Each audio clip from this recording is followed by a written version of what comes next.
Hey folks, I'm Brenton, and in this video, I'm going to walk you through the install process from a tarball for either AC Hunter Community Edition or AC Hunter Enterprise. For Community Edition, there's actually two options. You can download a VM or you can do the tarball install. The VM will be covered in a different video. For the Enterprise version, the tarball is the only option, and the reason for that is it gives you the most flexibility and it scales best in an enterprise type environment. So we're going to go through the tar install. This is our checklist of things that we want to make sure we have in place before we start this install. Starting with, let's make sure we've got our systems properly deployed. I cover this in another video, but the short answer is I want to have two systems. One running Zeke that has two interfaces installed. One network interface card is going to be plugged in and connected to the span port, mirror port, copy port, whatever your switch vendor calls it, so that it can monitor all the traffic going in and out of the internal interface of the firewall. If I'm seeing traffic going in and out of the internal interface of the firewall, I'm seeing it pre-NAT as it goes to and from the internet. So that's going to give me my greatest visibility. I have a second network interface in that card that's going to have an IP address assigned to it, and that's how I'll manage that system. That's also the interface I'll use to move log entries off of the Zeke system and then over to the AC Hunter box. And then finally, I've got the system running AC Hunter. Zeke needs to be dedicated hardware. Depending upon what you have for an internet link speed, it can be something as simple as like a Raspberry Pi. I've seen those scale up to like the 800 megabit, maybe a gigabit range if you do some tuning. AC Hunter, that can run on a VM, that can run on dedicated hardware, whatever you need. The install guide goes through the system requirements for both of these boxes. So I want to make sure I have all these things laid out properly. My next step is to make sure I'm running a supported operating system that's patched and up to date. And again, the install guide will go through and tell you what's supported and what's not. At the time this video was created, we're supporting Ubuntu 18 and 20, CentOS 7, Red Hat Linux 7. May be different by the time you watch this video. Always good to go back and check the install guide. That'll have the latest and greatest information. I need to know what is the IP address of the system running Zeke. I need to know what is the IP address of the system running AC Hunter. I need an account on both of those systems that has sudo access to run root level commands. Because when we do the install, some commands need to be executed as root, so we'll just use sudo as part of that. So we need a sudo account on both systems, and obviously you need to know what the password is for that account. Finally, we need credentials to be able to SSH into both of these boxes. So this may be public-private key, it may be a password, it all depends on, how things get configured within your environment. Once we've checked off everything on this list, we're ready to go through and do our install. So for enterprise users, you were given a portal account. You could log into your portal account. On the left, you'll see a button that's labeled Downloads. You can go to Downloads and you can get the tarball there. And that's the full featured version that you can go through and use. For Community Edition users, go to AC Hunter, go to Community Edition. And then if I scroll down, you'll see Community Edition download options. I want to click this button. And my first option is for the VM. My second option is the tarball. And that's the one we're going to be working with today. And rather than click the button, I'm actually just going to copy the link that happens to point to. Now what I'm going to do is I'm going to open up an SSH session to the system running AC Hunter. And I'll explain why in just a second. But I'm going to download that tarball to this system. So first I'm going to go through and I'm going to make a directory to put the files in, because it's never a good idea to put things in the root of your home directory.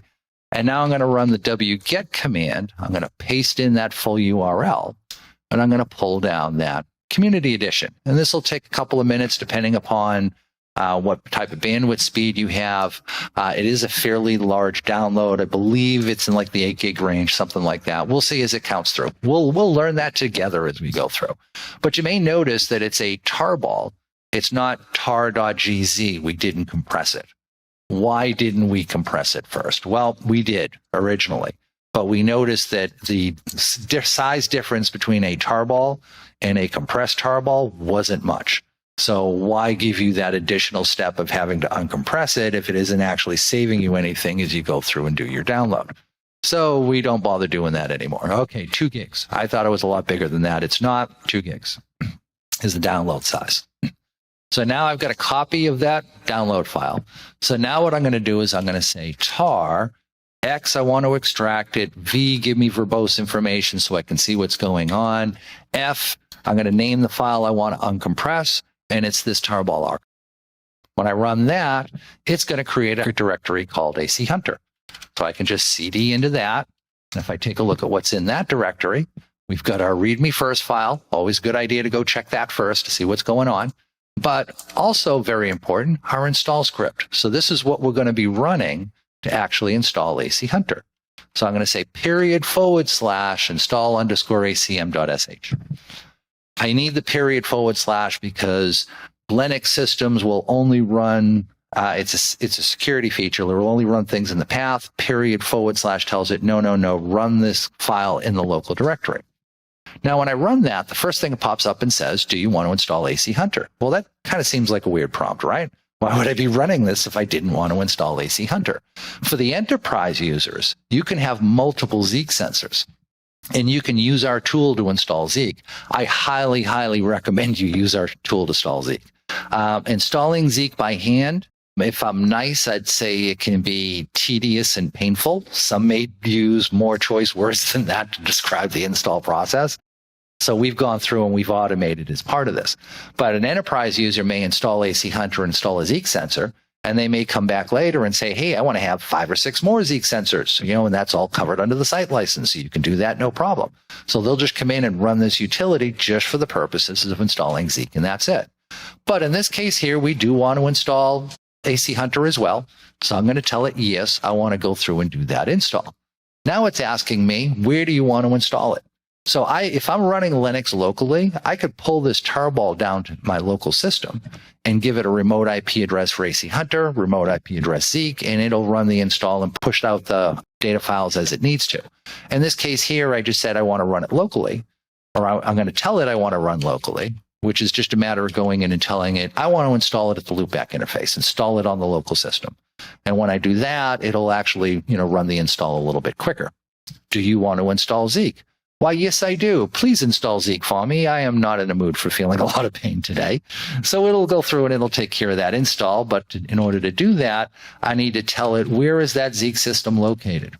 So I give it the IP address for that. Now notice it's asking me, do you access that system with the username different than Brenton? It assumes the account, since I said I want to install AC Hunter through loopback, it assumes my account has sudo access. So it doesn't bother prompting me for any of that stuff. Here it's saying, hey, that's a remote system. Do you want to use the same account name, or is there a different account name do you want to use? So be careful with this, because a lot of times folks run through and hit Y on everything. Yeah, do everything for me. And if you do that, it's going to want a different name. So do you access that system with the username that's different than Brenton? No, I don't. I do use Brenton on that system. Do you wish to install ActiveFlow? ActiveFlow is a tool that will take NetFlow and IPFix logs and convert them into a Zeke-like format. So let's say I've got a small remote field office and it's got a router that supports NetFlow. I could pull those NetFlow logs in and monitor for C2 activity that way. I will say it's not as good. ActiveFlow wasn't made for security. It summarizes data. The timestamps are all over the place. You don't get content information like what was the user DNS querying when they ended up at that IP address. You lose all of that. So ActiveFlow to me is a last resort. There is absolutely no option for putting a Zeke sensor there. Great. In that case, NetFlow is better than nothing. So we're going to tell it, no, we don't want to install that. Do you want to install Beaker? Now, this is one of the benefits of doing the tarball install, because all of this stuff isn't available if you download the VM. Beaker is our tool that allows you to run an endpoint agent that leverages Microsoft's Sysmon tool to monitor what's referred to as ID3s. ID3s are applications talking on the network. And what's kind of cool about that is that if that box gets compromised over the network, or if it tries to move laterally, or if it's calling out to a C2 server, well, that's going to be an application talking on the network. Beaker will record that data. It ignores everything else, permission changes, local file execution, all that stuff that just fills up your logs unnecessarily. And it focuses on just the stuff you need to solve your problem. What are the apps doing on the network? In this video, I'm going to skip that as part of the install. I'll cover that in another one later. SB is our endpoint client for systems that you want to monitor that are not behind your perimeter. So, this could be a remote user working from home. This could be servers you have running in Azure. Azure doesn't give you a good option for monitoring network traffic. Yes, I know there is a network monitor, but if you dig into it, you'll notice it caps it like a gig, meaning that like once it sees a gig worth of data, it says, oh, warning, Will Robinson, blah, and it just stops running. So if you've got a busy server, you may hit a gig in like 10 minutes. You can't do a long-term packet capture.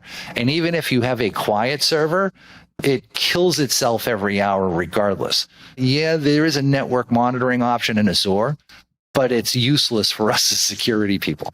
So we'll run the SB endpoint agent on Azure instances, and you can go through and you can kind of monitor that way. So there's a couple of different options for that. And again, we're going to skip that as part of this install. Now I'm going to add in that Zeke system is a box that I can SSH to. I'm going to, go in and add in a host entry for it within my SSH setup. What should I use for a password to log into that system? In other words, I don't have my private key in this account that identifies it can be used to log into that system. So it's going to default back and say, what's the password on that system? So I'm going to give it a password just because I kept this setup nice and simple. Once it's on that system, what should it use as a pseudo password? It's going to end up, usually for most people, it's going to end up being the same password. All right. So it's gone through, created a key for it. Now it's asking me for my local. So that on the AC Hunter box itself, it can also run sudo commands as needed. Notice it goes through and does a disk check. This is not a hard stop. In other words, it's saying you need this much disk space. If you don't have it, it'll still run the install. So if you're running like a home setup, or if you just want to do this as a test or whatever, and you don't meet some of those requirements, don't get too freaked out about it. So long as there's enough space to install AC Hunter on your system, you'll be fine. It just means you won't be able to store logs long term. Those requirements are more around the enterprise folks who may want to hang on to the data that gets collected for 30 days, 90 days, that type of thing. The requirements are a little bit higher to accommodate those type of folks. So notice this is just going in and doing everything for me now. I'm basically sitting back trying to kill time talking to you until the install finishes. So we use Docker for a lot of our software. So it goes into both systems and says, hey, is Docker here? If not, we'll just automatically install it for you. And then we'll go through and we'll get that up and running. It's going through doing a requirements check now. And again, any dependencies that are missing from the system, we'll just go ahead and we'll install that for you. It's giving you a pip warning. You can safely ignore that. That's what's referred to as a soft error. So soft error basically means it says, warning, this is going on, but if you ignore it, it isn't going to hurt anything. So that's just a soft error. And now it's going through and it's actually installing AC Hunter. So it's going to sound weird, but it's using SSH over the loopback interface to go through and do the install. Why is it doing that? Well, again, we try to accommodate the fact that you may want to install AC Hunter remotely. So it just uses the same process either way. It's just when it's local, it just uses loopback instead of a legitimate IP address that's been assigned to a network interface. So this is now going through and it's downloading all the different Docker instances that we use to go through and run the software. It's going in now and it's creating our database setups. So, wait for it. There's some funny little prompts that kind of show up in some of these. So we use Mongo right now as a backend database system. So it's going in and it's done the Mongo install. It's then going in and setting up some default data sets. You'll see those go by in just a minute. The default data sets are there so that you have something to play with, right? So if you're just trying to check out AC Hunter for the first time and you're downloading it and you start it up and you log into you finish the install and now you log into the interface, it'd be kind of nice to have something to work with, right? Because think about how this works. Zeke goes through and collects data, and then once an hour Zeke writes its data to disk. We're then going to take that hour's worth of data, bring it over to AC Hunter, and then we'll go through and process that. So it's going to be at least an hour before you see anything off of your live feed. Well, you might not wait an hour to log in. So having the default databases there so you can kind of poke around is really a good thing. All right. So now what it's doing is it's setting up a user called data import. Data import is going to be the user that moves those Zeke logs from the Zeke system to the AC Hunter system. It's going to do that using secure copy, SCP. So it's saying, all right, I need a password that the data import user can use when it's running from the Zeke system to the AC Hunter system in order to push those log files over.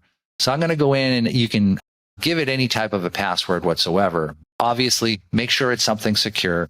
Don't use money. Don't use, spring 2023 or, something that somebody might go through and guess. So I'm going to go through and give this a password that should be relatively secure. And now it's going to make sure I, typed it correctly. Technically, it doesn't matter. You're never going to log in as that account. So if you forget the password, it's not that big of a deal. And if you need to reset it, you can always go through and reset it as well. There's some help up on the support site if you ever need to go in and change the password for that. But once it goes in, sets up that data import user,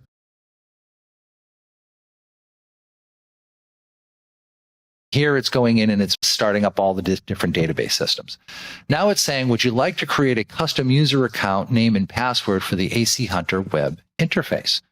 In other words, once AC Hunter is up and running, you're going to access it with a web browser.